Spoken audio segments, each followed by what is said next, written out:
내 영혼아 여호와를 송축하라. 내 속에 있는 것들아 다 그의 거룩한 이름을 송축하라. 그가 내 모든 죄악을 사하시며 내 모든 병을 고치시며 내 생명을 파멸해서 속량하시고 인자와 긍휼로 관을 씌우시며 좋은 것으로 내 소원을 만족하게 하사 내 청춘을 독수리같이 새롭게 하시는도다. 아멘.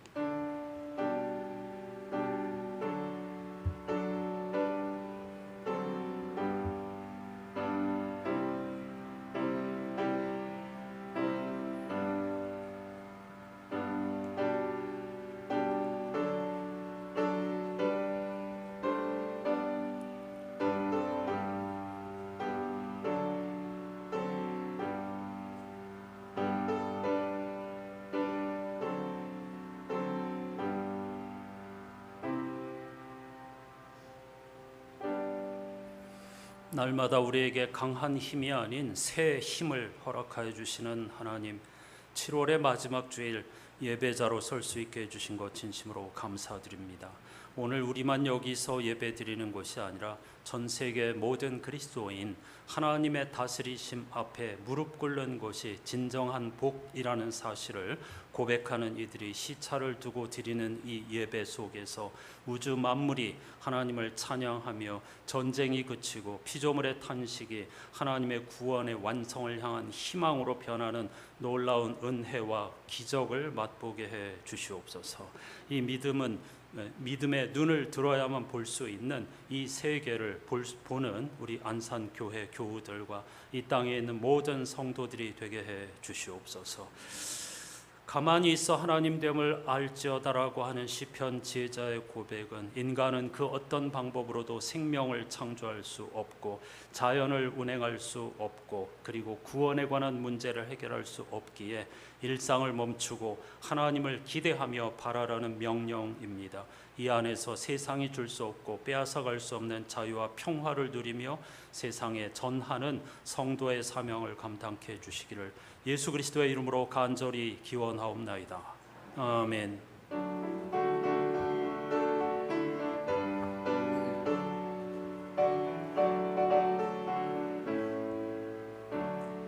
찬송으로 보답할 수 없는 큰 사랑, 주님께 영광 할렐루야. 형제 자매 모두 함께 모여 찬송해. 주님께 영광 할렐루야. 하나님의 자녀여 크게 찬송 부르며 밝고 거룩한 길로 기쁨으로 나아가 주의 보좌 앞으로 속히 들어가겠네. 주님께 영광 할렐루야. 우리 받은 주님 은혜 한량 없도다. 주님께 영광 할렐루야. 기쁜 찬송 부르면서 천국 가겠네. 주님께 영광 할렐루야. 하나님의 자녀여 크게 찬송 부르며 밝고 거룩한 길로 기쁨으로 나아가 주의 보좌 앞으로 속히 들어가겠네. 주님께 영광 할렐루야. 잠시 후에 우리 모두 주를 보겠네. 주님께 영광 할렐루야. 영광스러운 보좌 위에 거룩하신 주, 주님께 영광 할렐루야. 하나님의 자녀여 크게 찬송 부르며 밝고 거룩한 길로 기쁨으로 나아가 주의 보좌 앞으로 속히 들어가겠네. 주님께 영광 할렐루야.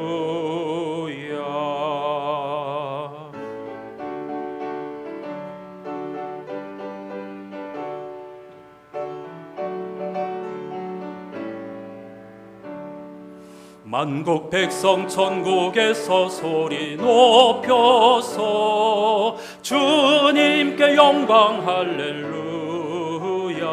영원토록 주의 공로 찬양하겠네.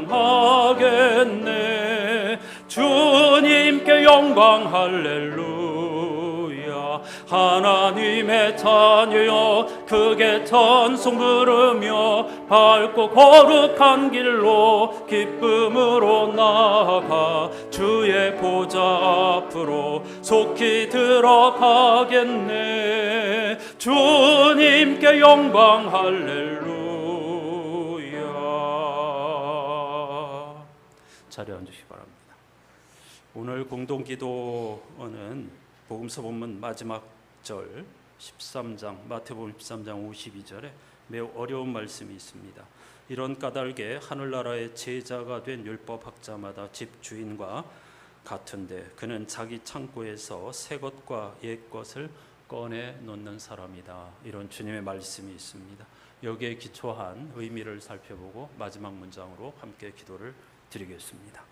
예수님은 이렇게 말씀하셨습니다. 사람이 먹고 살기 위해서는 집안 창고에 곡식들을 저장해야 합니다. 예전에 추수한 것들을 잘 보관하여 조금씩 꺼내 먹어야 합니다.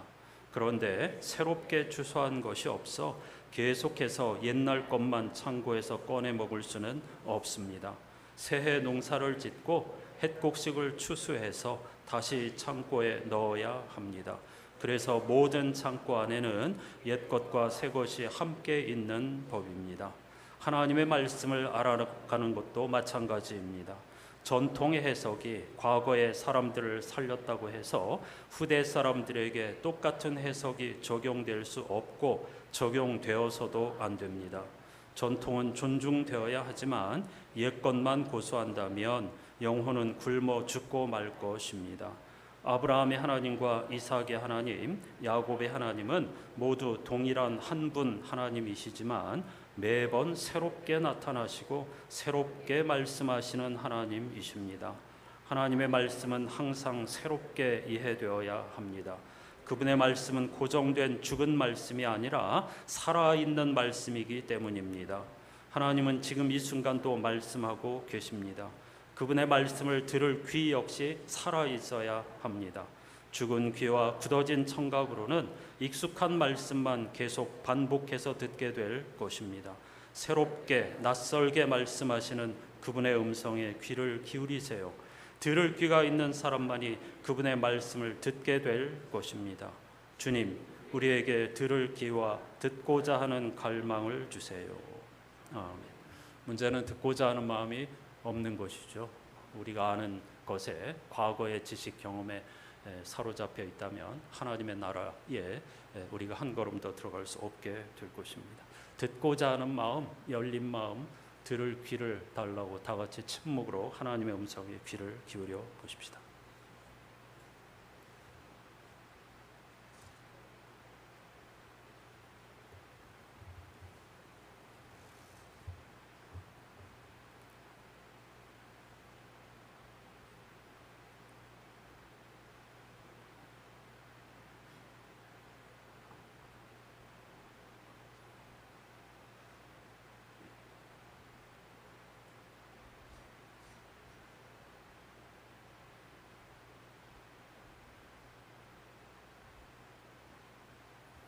우리를 생명의 길로 초대하시는 하나님의 음성에 귀를 기울여 보십시다.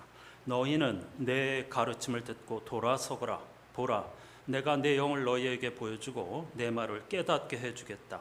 오직 내 말을 듣는 사람은 안심하며 살겠고 재앙을 두려워하지 않고 평안히 살 것이다. 아멘.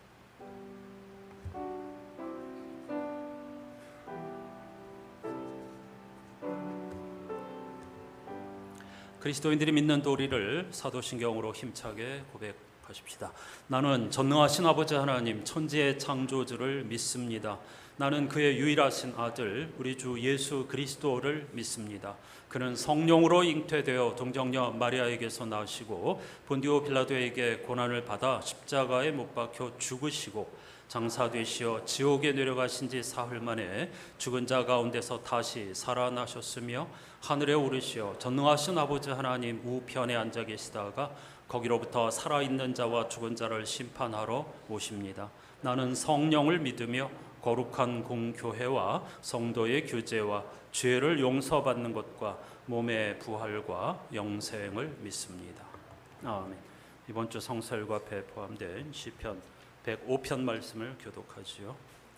여호와께 감사하고 그의 이름을 불러 아뢰며 그가 하는 일을 만민 중에 알게 할지어다.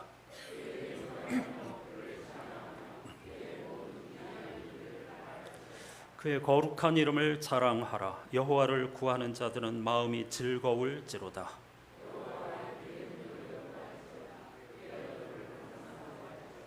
그의 종 아브라함의 후손 곧 택하신 야곱의 자손 너희는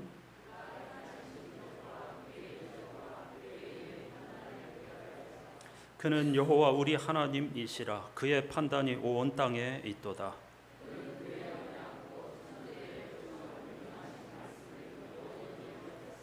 이것은 아브라함과 맺은 언약이고 이삭에게 하신 맹세이며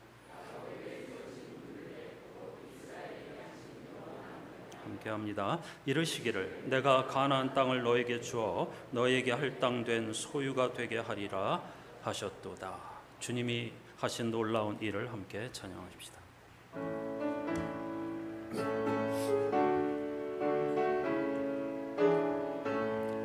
주 안에 기쁨 있네 주 안에 살자 주 안에 평안 있네 주 안에 살자 불안이 연기처럼 스며들어도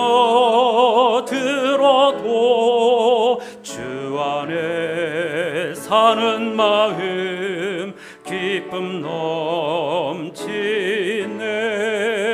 주 안에 사랑 있네 주 안에 살자 주 안에 소망 있네 주 안에 살자 검푸른 성난파도 밀어 덮쳐도 주 안에 사는 마음 평화 넘치네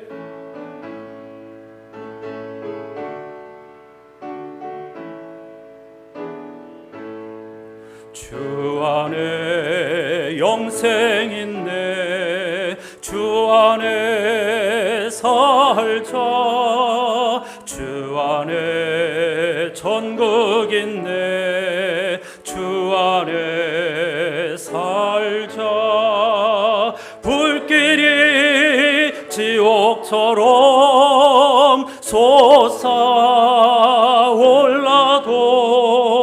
주 안에 사는 마음 생명 넘치네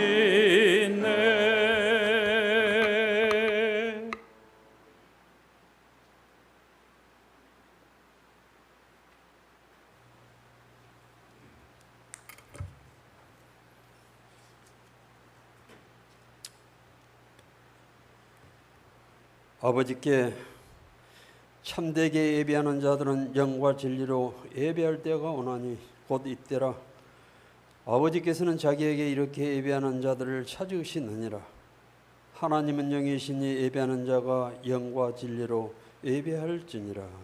아멘.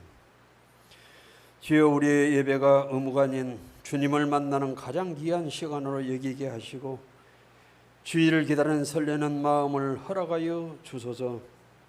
예배 가운데 주님의 음성을 듣게 하시고 말씀을 깨닫는 지혜와 순종하는 믿음을 더하여 주소서. 주님을 예배하는 기쁨을 누리게 하시고 예배의 의자를 소중히 지키는 성도들이 되게 하여 주옵소서. 예배를 통해 마음이 새로워지게 하시고 주님을 더욱 사랑하고 우리의 시극히 우리의 삶이 주님께 영광을 돌리는 참된 예배가 되게 하옵소서. 지극히 존귀하며 영원히 거하시며 거룩하다 이름하시는 이가 이와 같이 말씀하시되 내가 높고 거룩한 곳에 있으며 또한 통회하고 마음이 겸손한 자와 함께 있나니 이는 겸손한 자의 영을 소생시키며 통회하는 자의 마음을 소생시키려 함이라 하신 주여, 우리의 깨닫지 못하는 무지함과 어두운 눈을 밝히사 지금도 살아계셔서 늘 우리 곁에서 일하고 계시는 주님을 보게 하소서. 그리고 이 시간 주님 앞에 우리의 믿음이 없음과 죄와 허물을 자백할 때에 우리 마음의 근본을 바꾸고 우리 주 예수 그리스도를 마음에 모시고 주의 은혜로 충만한 삶을 살아갈 수 있도록 인도하여 주시옵소서. 우리 주님께서도 요한복음을 통하여 아들이 아버지께서 하시는 일을 보지 않고는 아무것도 스스로 할 수 없나니라고 말씀하셨습니다. 또한 일상에서 주님이 일하심을 보게 하시고 말씀을 따라 순종의 자리로 나가게 하여 주시옵소서. 주여, 국가의 부름을 받아 군복무 중에 있는 국군 장병들을 위해 기도합니다. 무더위와 낯선 환경 속에서도 묵묵히 국방의 의무를 잘 감당하게 하여 주시고 우리 장병들의 영혼육을 눈동자처럼 지켜주셔서 자신들의 주어진 의무를 책임있게 완수할 수 있도록 인도하여 주시옵소서. 주여, 교회마다 여름 성경학교가 진행되는 축복의 계절입니다. 마땅히 행할 길을 아이에게 가르치라. 그리하면 늙어서도 그것을 떠나지 아니하리라 하신 주님, 여름 성경학교 수련을 준비하는 손길마다 지치지 않는 힘과 은혜를 더하시고 다음 세대의 어린 마음마다 살아계신 하나님을 인격적으로 만나는 은혜의 계절이 되게 하옵소서. 이를 위해 헌신하는 교회, 학교, 교역자들과 선생들을 기억하여 주옵소서. 그들의 수고 위에 성령의 기름 부심을 더하시고 가르치고 돌보는 자리마다 기쁨과 감사가 넘치게 하시며 그 헌신이 다음 세대의 믿음을 세우는 기초석이 되게 하여 주시옵소서. 그러므로 하나님의 자녀들이 앞으로의 길을 선택해야 할 순간마다 지혜와 분별력을 허락하여 주시고 눈앞의 선택보다 주님의 뜻을 먼저 구하는 믿음의 마음을 갖게 하여 주옵소서. 결정을 앞두고 마음이 흔들릴 때 두려움보다 주님을 의지하게 하시고 함께 하시는 주님을 믿으며 담대하게 나가게 하여 주시옵소서. 앞이 보이지 않는 순간에도 주님의 뜻을 구하며 가장 선한 길로 인도받게 하옵소서. 무더운 여름을 보내고 있는 모든 성도들 건강을 지켜주시며 질병으로 병상에 있는 이들에게 치료와 회복의 손길을 베풀어 주옵소서. 일터와 사업장과 여러 가지 풀리지 않는 문제까지도 주님의 손에 올리오니 주님의 선하신 뜻 안에서 가장 적합한 때에 해결되게 하옵소서. 치유와 진료를 앞두고 기도하는 청년들의 앞날을 선하게 인도하여 주시옵소서. 주여, 다가오는 8월에도 우리의 모든 걸음을 주님께 부탁합니다.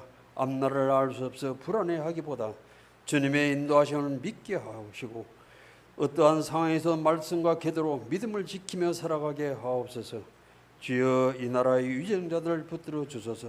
서로 다른 생각과 목소리들이 갈등이 아니라 협력과 화합으로 이어지게 하옵소서. 그리하여 서로 존중하며 나라의 안녕을 위해 힘을 모아 어려운 국정을 바로 세울 수 있게 하여 주옵소서. 오늘도 선포되는 말씀 위에 성령의 부으심이 있게 하소서. 목사님이 한 주간 묵상하며 준비하신 말씀이 저희 마음 깊은 곳까지 닿게 하여 주시고 저희의 닫힌 귀가 열리고 눈이 열려서 저희가 땅에서 매면 하늘에서 매일 것이요 땅에서 풀면 하늘에서 풀리라 하신 말씀의 뜻을 깊이 깨닫고 너희가 내 안에 거하고 내 말이 너희 안에 거하면 무엇든지 원하는 대로 구하라. 그리하면 이루리라. 야곱의 하나님을 자기의 도움으로 삼으며 여호와 자기 하나님에게 자기의 소망을 두는 자는 복이 있도다 하신 주님을 온전히 의지하며 나아가게 하여 주시옵소서. 우리의 영원한 소망이 되시는 우리 주 예수 그리스도의 존귀하신 이름으로 간절히 기도드리옵나이다. 아멘.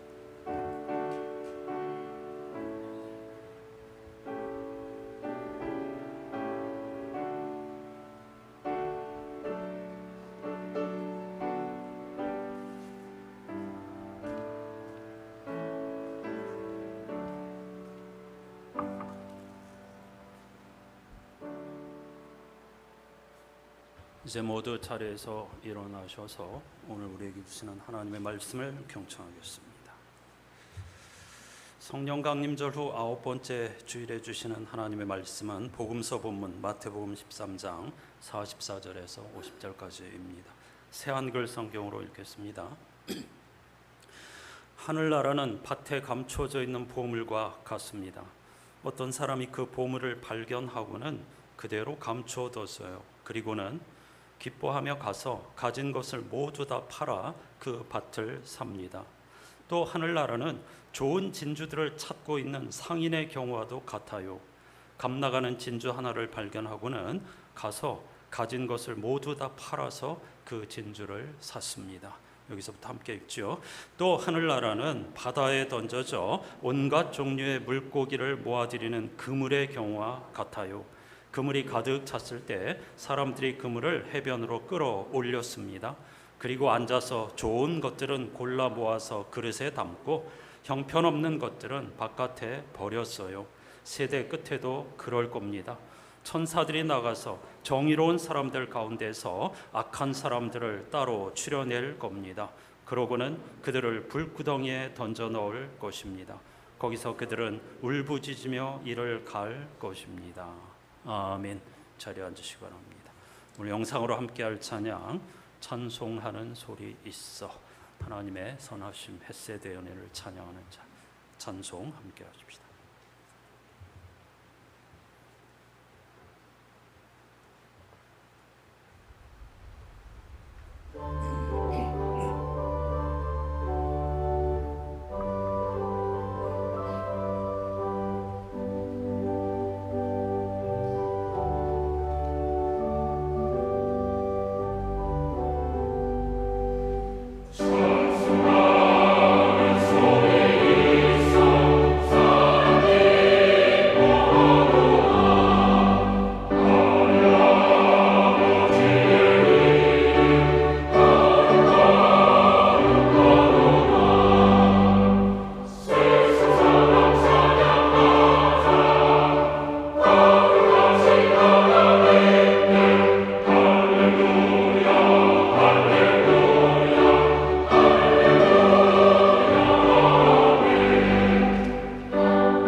예배가 무엇인지, 우리가 왜 예배를 드려야 하는지를 잘 나타내 보여주는 매우 좋은 찬양입니다.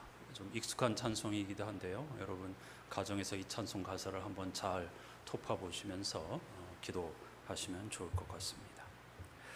마태복음 13장에는 예수께서 들려주시는 7개의 천국 비유가 나옵니다. 따라서 이번 주 복음서 본문 마태복음 13장에는 천국은 마치 무엇과 같다, 이런 문장이 반복됩니다. 개역개정이 천국으로 번역한 헬라어를 우리말로 풀이하면 하늘나라입니다. 그래서 새한글 성경은 하늘나라라고 번역하고 있죠. 그런데 마태복음 기자는 왜 하나님 나라를 하나님 나라라고 하지 않고 하늘나라로 기록한 것일까요? 왜 하나님을 하나님이라고 부르지 못하고 하늘이라고 부르는 것일까요? 두 가지 이유가 있습니다. 우선 고대인들은 하나님이 하늘에 계신다고 생각했기에 하나님 나라와 하늘나라를 동의어로 사용하였습니다. 물론 그들이 생각하는 하늘은 해와 달과 별이 운행하는 공간이 아니라 궁극적 실체가 감추인 곳을 의미합니다. 따라서 나라는 공간이나 장소가 아니라 통치, 즉 하나님이 다스리신다는 의미입니다. 또한 성서 기자들은 하나님의 다스림을 인정하고 그 안에서, 그 아래에서 살아가는 사람을 의인이라고 부르고 있습니다. 그런 면에서 저와 여러분은 의인인 것이죠. 바울의 유명한 선언처럼 우리를 죄인이라고 정죄할 수가 없습니다. 왜냐하면 하나님께서 예수 그리스도 안에서 우리를 옳다고 인정하고 받아주셨기 때문입니다. 정말로 우리가 하나님을 주인으로, 인생과 역사의 주인으로 인정하고 그 다스림, 통치 철학을 따라 살아간다면 말이죠. 이름만 그리스도인에게는 해당되는 것이 아니고 일상에서 하나님을 주인으로 모시고 그분의 성서가 우리에게 가르쳐주는 통치 철학을 따라 살려고 몸부림치는 사람들을 하나님은 의인이라고 인정해 주십니다. 또 다른 하나의 이유, 하나님을 하나님이라고 부르지 못하는 다른 이유는 고대 히브리 사람들에게 하나님이라고 하는 단어는 금기어였기 때문입니다.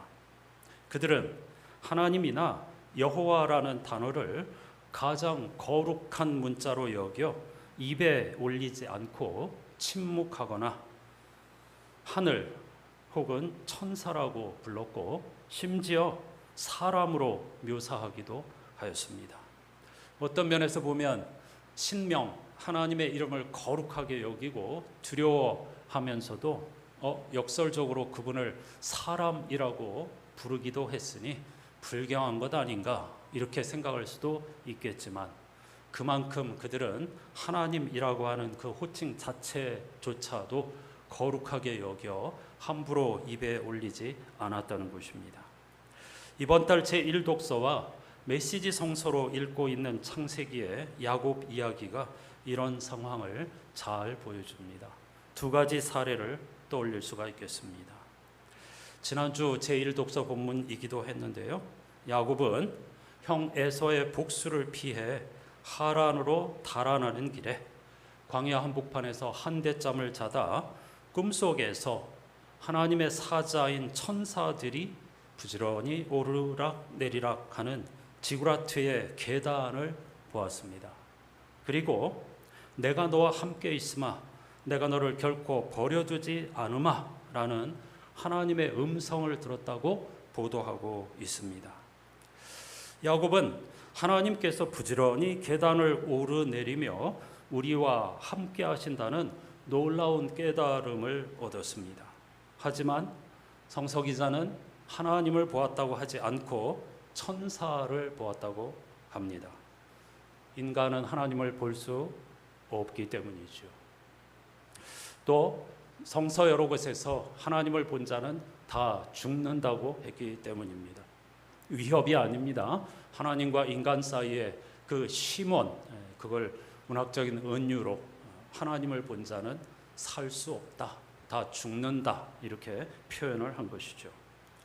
또 성서 기자는 분명 하나님의 말씀을 들었다고 하고 있는데 그것 또한 우리가 일상에서 귀로 듣는 말소리라기보다는 야곱의 영적 각성을 의미하는 것으로 읽어야 합니다. 그가 어떤 이런 신비한 환상을 통해서 아하, 하늘 꼭대기에 계신다고 했던, 제가 처음에 말씀드렸잖아요. 하나님은 저 궁극적인 세계가 감추인 거룩한 공간에 계신다고 생각했는데 땅 밑바닥까지 하나님이 부지런히 오르락 내리락 하시는 장면을 보고 하나님은 어떤 공간에 계시는 분이 아니고 우리의 일상, 특히 야곱과 같은 고통당하는 자와 함께 하시는 분이시구나 하는 아주 그 두려운 깨달음을 얻게 된 것입니다. 그것을 성서 기자가 야곱이 하나님의 음성을 들었다 이렇게 표현을 하고 있는 것이죠. 32장의 야복강가의 씨름 장면도 마찬가지입니다. 사람들은 이 유명한 본문을 읽으면서 야곱이 축복을 얻어내기 위해 밤새워 기도한 영적 전투로 이해하곤 하지만 이 이야기를 주의 깊게 읽어보면 이 씨름은 인간의 위대함이 아니라 하나님의 상상할 수 없는 낮아지심을 보여주는 것임을 알 수 있습니다. 씨름하다라고 하는 히브리어는 먼지를 일으키다, 뒹굴다라는 뜻입니다. 따라서 단순히 삿발을 메고 씨름하는 장면을 생각하시면 안 됩니다. 생사를 건 처절한 몸부림을 묘사하는 것이며 전능하신 하나님께서 연약한 인간의 수준으로 내려와 흙먼지를 뒤집어 쓰며 함께 뒹굴어 주시는 압도적인 성육신의 은총을 보여주는 장면입니다. 전능하신 창조주께서 두려움에 떠는 도망자와 흙먼지를 뒤집어 쓰며 그것도 밤새 뒹굴어 주신 것이죠. 여기서도 야곱은 분명 하나님과 씨름하였지만 성서 기자는 야곱의 모든 방어막이 사라진 절대 고독과 공포의 순간에 어떤 사람이 나타나 날이 새도록 씨름을 했다고 보도합니다. 고대 히브리인들이 하나님이라는 호칭을 얼마나 두렵게 여겼는지, 얼마나 조심스러워했는지 알 수 있는 장면들입니다. 우리는 하나님의 이름, 하나님의 존재를 어느 정도나 귀하게 여기고 그리고 그분을 부르고 찾고 있는지 생각해 볼 만한 대목이지요. 이제 본격적으로 주님의 비유에 집중해 보겠습니다. 주님은 어떤 집에 들어가서 사랑하는 제자들과 마주 앉아 밭에 감추인 보배, 보화, 진주를 찾는 상인, 그리고 물고기와 그물과 관련한 비유를 들려주셨습니다. 모두 하늘나라의 실체와 현실성을 가리키는 비유입니다.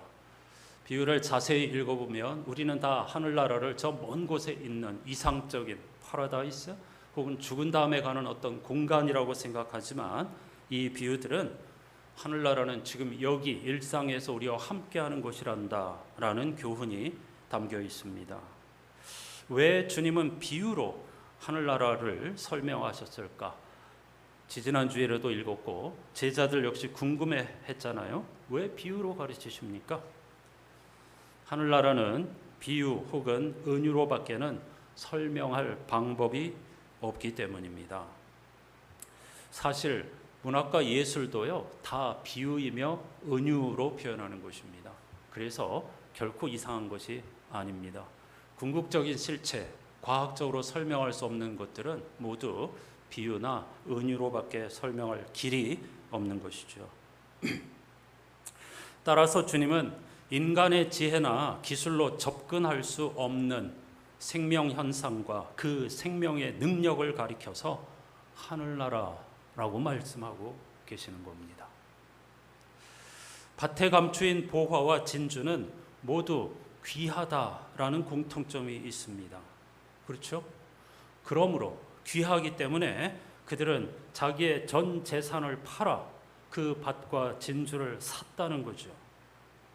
이는 역설적으로 자기의 모든 소유를 포기하지 않으면 하늘나라를 경험할 수 없다는 뜻이기도 합니다. 왜 우리가 일상에 가득한 하늘나라를 경험하지 못하는 것입니까? 포기하지 못하기 때문입니다. 굉장히 중요한 비유입니다. 전 재산을 팔아 죽었다 깨어나야 하늘나라를 볼 수 있다는 뜻입니다. 그걸 회개라고 하죠. 삶의 방향을 돌이키는 것. 죽는 것 다시 살아나는 것과 똑같습니다. 그것이 또한 부활의 실체이기도 합니다. 머뭇거리거나 아둥바둥하면 하나님의 나라를 절대 맛볼 수가 없겠죠. 이 두 비유의 차이가 있다면 밭에 감추인 보화는 우연히 발견된다는 것이고 진주는 최선의 노력을 다해 얻어낸다는 것입니다. 그리고 물고기 비유는 앞서 가라지의 비유처럼 마지막 때에 의인과 악인을 가르는 심판에 대한 경고입니다.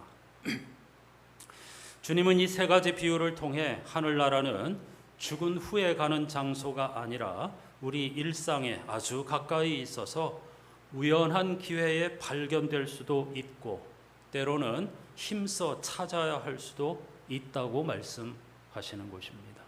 중요한 부분입니다. 하늘나라는 뜻밖의 우리가 일상에 살다가 바람과 구름 한 점을 통해서도 맛볼 수 있고 커피 한 잔을 통해서도 하늘나라를 경험할 수 있고 두 발로 걷는 것을 통해서 먹고 마시고 배설하고 잠자고 깨는 것을 통해서도 하늘나라를 경험할 수 있고 우연히 혹은 하늘나라는 또한 최선을 다해 구하고 찾고 두드려야 찾아낼 수 있는 것이기도 합니다.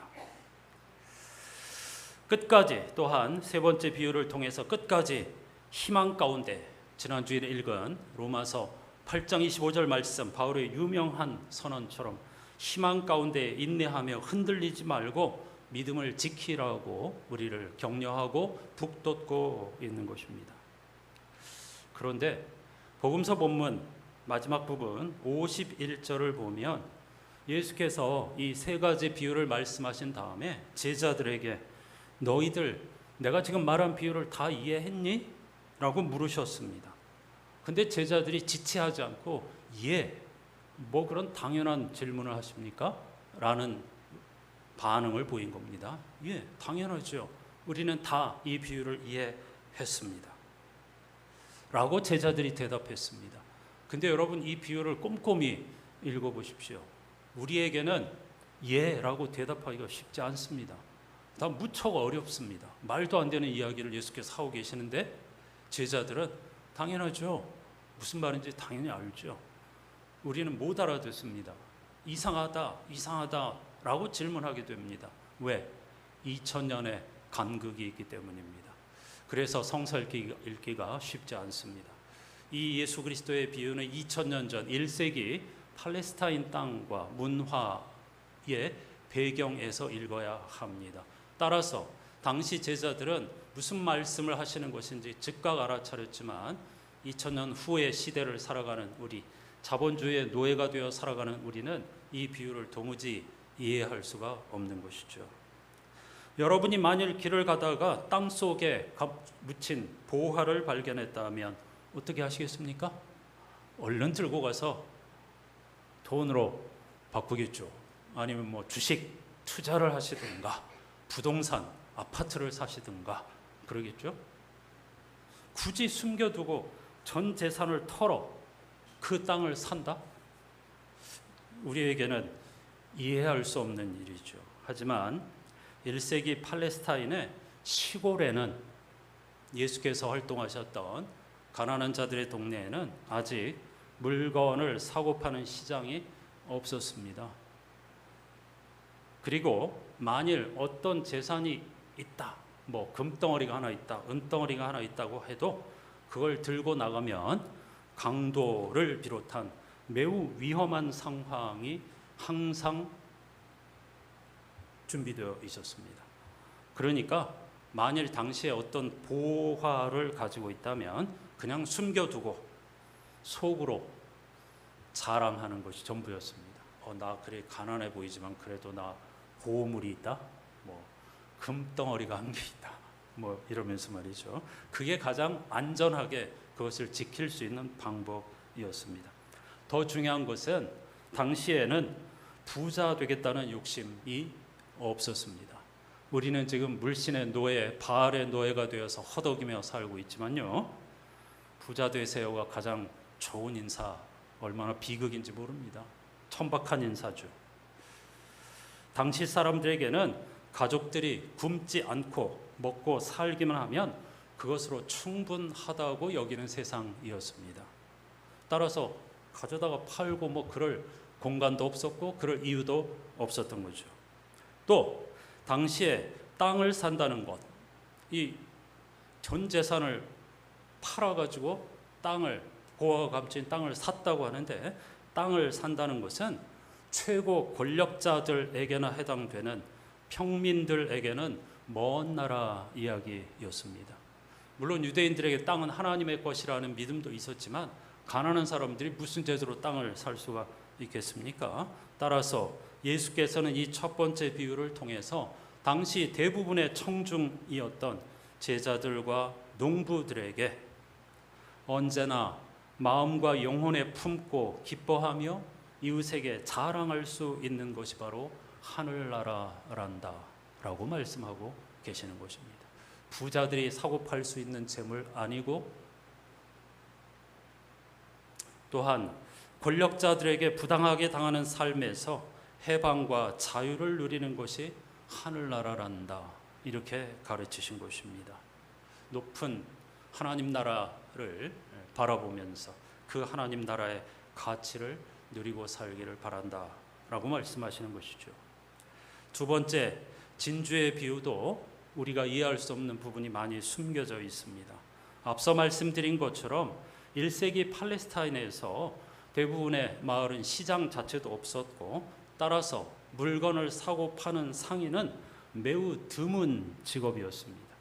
특히 사고 파는 일을 담당하는 상인은 사회적으로 신뢰할 수 없는 부류로 꼽혔습니다. 이게 매우 중요합니다. 따라서 헬라어로 새끼와 이자는 같은 단어를 사용합니다. 새끼는 생명을 가진 생물이 생식을 통해 낳는 것이죠.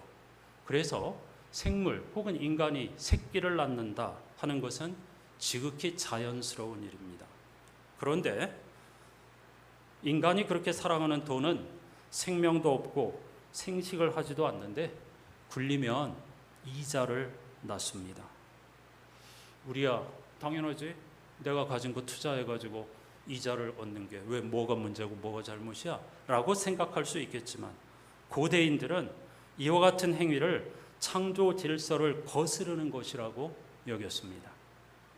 따라서 무생물에서 새끼가 나오는 것을 천대하고 혐오했던 것입니다.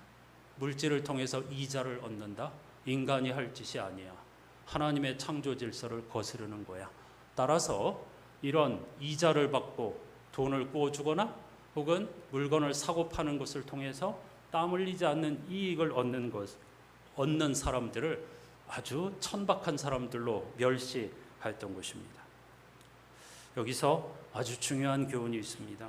우리는 하늘나라는 착한 사람, 선한 사람, 믿음 좋은 사람만 발견하고 누릴 수 있는 거라고 생각합니다. 하지만 주님은 이 두 번째 비유를 통해서 이런 인간들의 생각을 여지없이 깨뜨리십니다. 아니야. 하늘나라는 너희들이 멸시하고 천박한 자라고 여기는 저런 사람들도 들어갈 수 있고 저런 사람들도 누릴 수 있어 라고 말이죠. 놀라운 선언입니다. 그런 면에서 하늘나라는 불완전한 사람들, 죄인들을 위해 예비된 곳이라고 할 수 있습니다. 오해하지 마시기 바랍니다. 죄 짓는 사람들, 죄인들이 가는 곳이라는 뜻이 아니죠. 하나님의 나라는 가난한 이들에게 열려 있는 곳이고 부자들에게는 감추인 곳이라는 뜻입니다. 하나님이 일부러 감추지 않으십니다. 부자들이 그걸 보지 못하고 인정하지 못하고 돈에 눈이 멀어 있기 때문에 하늘나라에 들어가지 못하는 곳입니다. 그 하늘나라의 자유와 평화를 누리지 못하는 곳입니다. 그래서 하늘나라는 불완전한 사람들, 가난한 자들, 죄인들, 애통하는 자들을 위한 곳이라고 예수께서도 팔복을 통해서 명쾌하게 말씀해 주신 것이죠. 세 번째, 물고기 그물 비유를 이 앞선 두 비유와 연결한다면 지금 하나님의 다스림 아래 있다고 해도 안심해서는 안 된다. 궁극적 생명 완성, 구원의 완성의 순간에 당신은 어떤 곳에 서게 될지 두려운 마음으로 일상에서 늘 깨어 있어야 한다는 뜻입니다. 세 가지 비유에 등장하는 직업을 보시면요, 농부, 상인, 어부들입니다. 조금 전에 말씀드린 것처럼 사람들로부터 멸시와 천대를 받던 사람들, 이들은 1세기 팔레스타인에서도 지지리도 1세기 팔레스타인에서 지지리도 가난한 사람들, 지지리도 못 배운 사람들이었습니다. 학자들의 연구에 의하면 당시 특정 계층에 속한 권력자들을 제외하고 일반인들의 삶은 그야말로 지옥과 같았다고 증언하고 있습니다. 팔레스타인 사람들만 예로 들어보면 로마 제국에 엄청난 세금을 납부해야 했죠. 이스라엘 종교 당국에 세금을 납부해야 했죠. 성전에 또다시 성전세라는 걸 납부해야 했습니다. 이런저런 이유로 수입의 70%가량을 세금으로 빼앗겼다고 합니다. 그러니 어떻게 지옥과 같은 삶이 아닐 수가 있겠습니까? 그런 한없이 권력자들과 이 세상의 악의 세력에게 찌들고 억눌리고 지지리도 가난한 그런 사람들이 예수를 찾아 몰려온 것입니다. 그리고 바로 그런 사람들, 마음이 부자인 사람들은 듣지 않을 거니까 가난한 사람들, 애통하는 사람들에게 예수께서는 하늘나라의 비유를 들려주신 것입니다. 마지막 52절에서 예수께서 제자들에게 이렇게 말씀하셨습니다. 하늘나라의 제자된 서기관마다, 율법 교사들마다 마치 새 것과 옛 것을 그 곳간에서 내오는 집 주인과 같다고 같다고 말이죠. 이것도 매우 어려운 비유입니다. 하늘나라, 즉 하나님의 통치가 옳고 진리고 거기에 생명이 있다고 믿는 사람들은, 아까 그런 사람들을 성서기자들은 뭐라고 부른다고 했죠? 의인이라고 부른다고 했죠. 제자들입니다. 그 사람들은 이제 하늘나라의 가치를 사람들에게 증언하고 전파하는 서기관들이다. 우리가 오늘날 그리스도인, 즉 그리스도인, 무늬만 그리스도인 말고 하나님을 우리의 통치자로 인정하고 하나님의 다스리심을 인정하면서 일상을 살아가는 사람들인 그리스도인이라면 그들이야말로 옛날 율법 교사, 영혼을 살리는 일을 감당할 수 있다는 것입니다. 새 것과 옛 것을 곳간에서 끌어낼 수 있는 집 주인이라는 말은 이런 제자들, 그리스도인이야말로 구약 성서를 예수 그리스도의 십자가와 부활의 관점에서 깨닫고 고백하고 해석할 줄 아는 사람들이라는 뜻입니다. 한마디로 말씀드리면 그리스도인은 하늘나라가 예수 그리스도에게서 실현되었다는 사실을 깨닫고 믿는 사람들이라는 뜻입니다. 따라서 이 비유의 결론은 십자가와 부활의 예수께서 바로 겨자씨이고 누룩이며 밭에 묻힌 보물이고 진주이며 물고기가 가득한 그물이라는 사실을 세상에 선포하게 될 거라는 약속입니다. 제자들에게 십자가와 부활의 예수 그리스도는 곧 하늘나라 그 자체였습니다. 따라서 예수를 본 사람은 하나님을 본 거나 마찬가지라고 했고 예수는 그리스도이고 하나님의 아들이라고 고백할 수 있었던 겁니다. 예수의 가르침과 십자가 부활 성육신을 통해서 그들은 하늘나라를 경험하고 하나님을 보았고 하나님의 통치를 경험한 것입니다. 거기서 부활 생명을 맛보게 된 것입니다. 오늘 장로님께서 기도하실 때에 주의를 기다리는 설레는 마음이라는 표현을 사용하셨습니다. 듣는 순간에 굉장히 큰 감동을 받았습니다. 진정 제자라면, 진정 그리스도인이라면 한 주간 일상에서 열심히 하나님과 함께 걷지만, 그러나 주의를 간절히 기다리는 설레는 마음을 안고 살아가는 사람들이겠죠. 주의를 기다린다는 건 다른 말로 하면 예배를 기다린다는 것이죠. 이렇게 하나님과의 만남을 중심으로 놓고 설레는 마음으로 일상을 살아가는 사람들이야말로 제자이고 그리스도인들이 아니고 누구이겠습니까?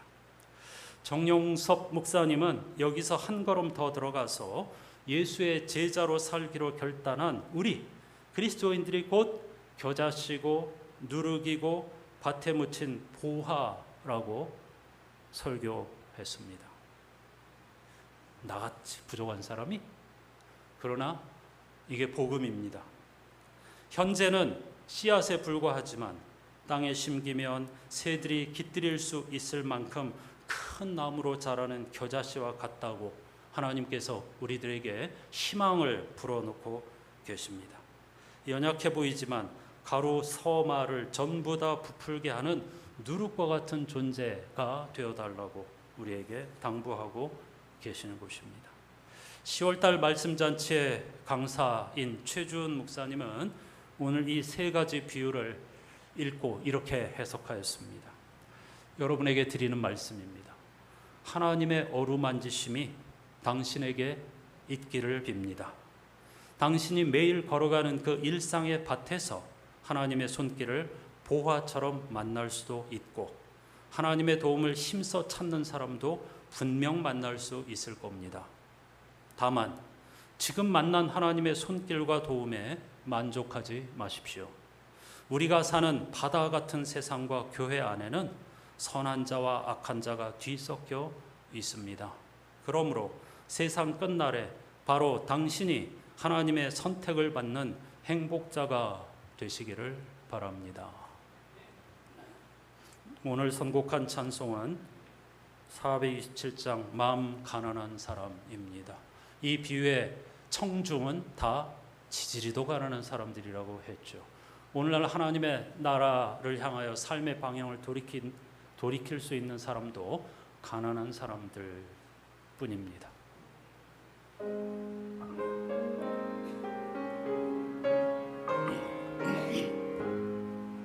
마음 가난한 사람 복이 있나니 천국이 그들의 것이미요.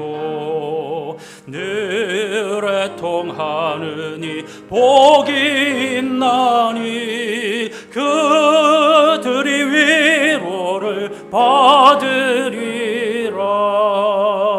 온유한 사람은 복이 있나니 그 땅이 기업이 될 것이요. 의사모하느니 복이 있나니 그들이 베풀을 것이로다.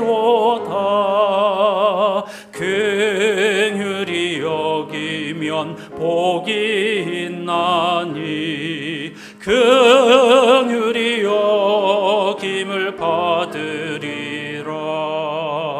마음 청결한 사람 복이 있나니 그들이 하나님 볼 것이라.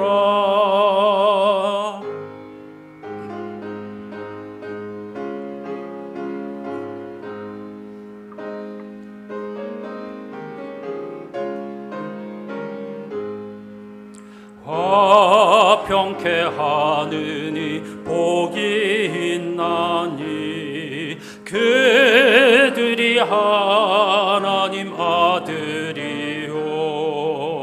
핍박을 받느니 복이 있나니 천국이 그들의 것임이라. 주위에 욕보면 복이 있나니 하늘의 큰 상을 받으리라. 성부와 성자와 성령께 영광 영원히 돌리세. 할렐루야. 아멘.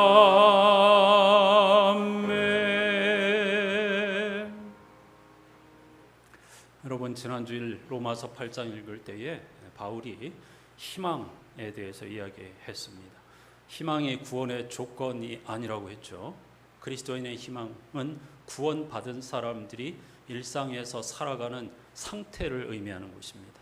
희망 가운데에서 완성을 향해 손을 내뻗으며 살아가는 사람들이 그리스도인들이라, 그런 뜻입니다. 희망으로 구원을 받았다는 뜻이 아닙니다. 마찬가지로 팔복도, 복 있는 사람은 이렇게, 마음이 가난한 사람은 행복해질 거다, 애통하는 사람은 하늘나라를 볼 것이다, 그런 조건이 아닙니다. 이렇게 삶을 살아가는 사람들, 그러니까 이 예수 앞에 나왔던 가난한 무리들처럼 겸손한 사람들, 애통하는 사람들은 행복해도 좋은 사람들이다라는 축복의 말씀입니다. 오늘은 침묵으로 기도하시겠습니다. 소리를 내지 마시고요. 이 어려운 말씀들을 통해서 예수께서는 오늘 또 우리를 하늘나라 생명 가득한 세계로 초대하고 계시는데, 그냥 들어보십시다. 하나님의 뭐라고 나에게 속삭이시는지 침묵으로 잠시 기도하십시다.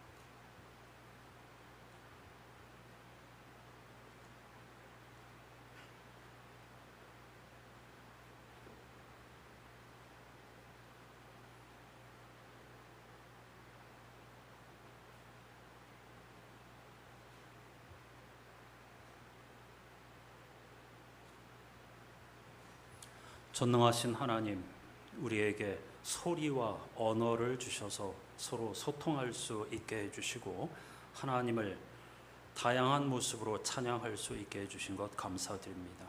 하지만 침묵 또한 소리 못지않게 하나님의 엄청난 선물입니다. 오늘날 우리의 기도는 너무나 목소리가 큰 것 아닌지, 너무나 많은 내용과 너무나 많은 욕심을 담고 있는 것은 아닌지 돌아보게 됩니다. 오늘날 목회자들의 축도는 하나님의 말씀에 인간적인 희망과 욕망을 너무 많이 투영한 것 아닌가 하는 반성을 하게 됩니다. 세미하게 말씀하시는 하나님, 혹은 침묵하시는 하나님, 때로는 야곱의 경험처럼 우리 영혼의 깨달음을 통해서 말씀하시는 하나님, 이런 다양한 하나님의 음성을 사랑하는 안산교회 교우들 한 분 한 분이 일상 속에서 뜻밖의 자연이라든가 반복되는 삶을 통하여 발견하는 은혜를 허락하여 주시고, 거기에 만족하지 않고 구하고 찾고 두드리며 삶의 우선순위를 하나님의 통치 철학에 두고 살아가게 해 주시옵소서. 오늘날 성도로서 그런 삶을 산다고 하여서 다 이룬 것이 아니니 더욱더 두렵고 떨리는 마음으로 종말을 향하여 일상에서 하나님과 함께 조심스럽게 동행하며 향기를 바라는 인생을 살게 해 주시옵소서. 오늘도 모든 것이 하나님의 은혜이며 하나님이 주인이심을 고백하며 귀하게 쓰임받기를 기도하는 마음으로 드린 예물을 받아 주시옵소서. 예수 그리스도의 이름으로 간절히 기도드립니다. 아멘.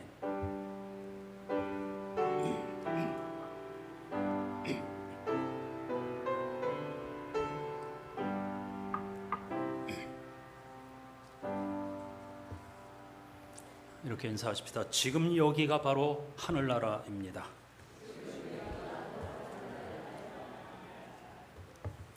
이번 한 주간 동안에도 일상에서 성서 읽어표, 그리고 이사야 읽기 혹은 창세기 33장을 필사하고 있습니다.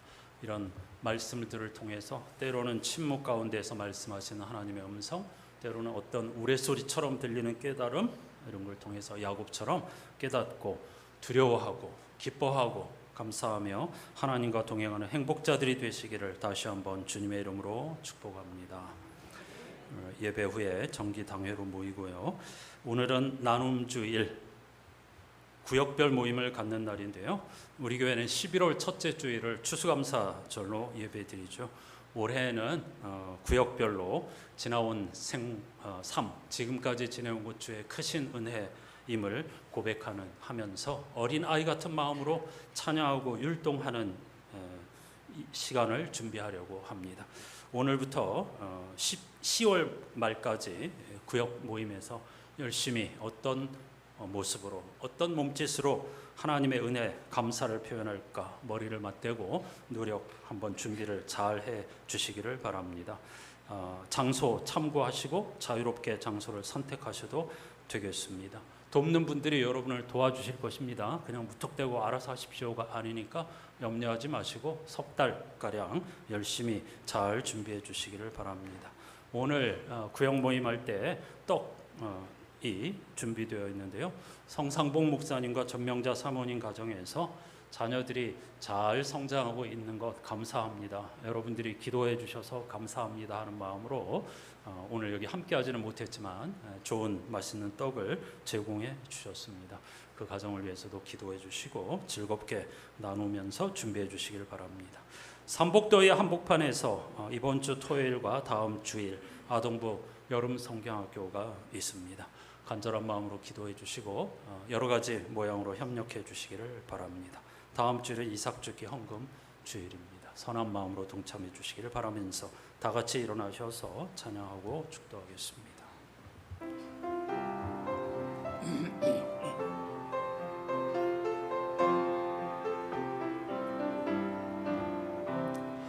우리 다시 만날 때까지 하나님이 함께 계셔 사망 권세 이기도록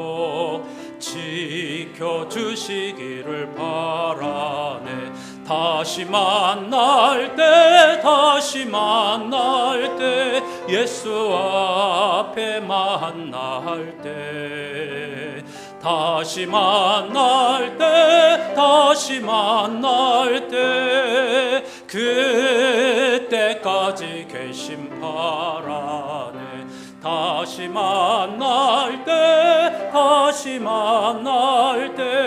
예수 앞에 만날 때 다시 만날 때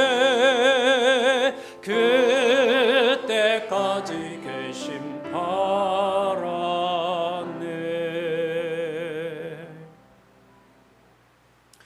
주 예수 그리스도께서 주시는 은혜와 하나님이 베푸시는 사랑과 성령님이 이루시는 사귐이 여러분 모두와 함께 하기를 빕니다.